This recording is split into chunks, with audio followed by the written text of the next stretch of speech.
Tonight, new claims of fraud and federal lawsuits after a First Alert 4 investigation into a company accused of putting your safety at risk at a major hospital system. It has to do with the IV pumps used to care for patients all over our region. First Alert 4's chief investigator Lauren Traeger has the new developments. Well, just before Christmas, the FDA issued another recall alert for a medical device, and it's one we've told you about before, the Baxter Novum IQ IV pump, the same one used last year by BJC at several of its local facilities. And after our investigation, the hospital promised changes.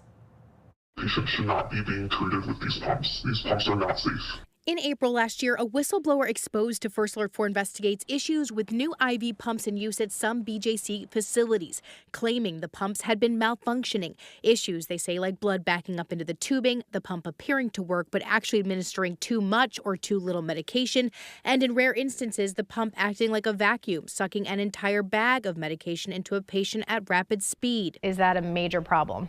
That is a massive, horrifying problem. After our inquiries, BJC confirmed last year they would replace the Novum pumps with another Baxter product. But issues surrounding the Novum pump have continued.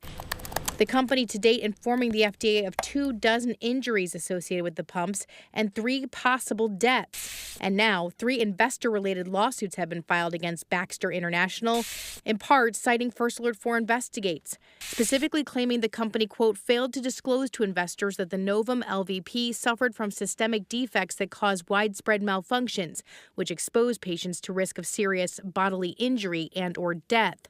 Those lawsuits now ongoing as the investors, including groups representing the electrical workers and police and firefighters, claim Baxter's wrongful acts and omissions caused their pensions to suffer significant damages.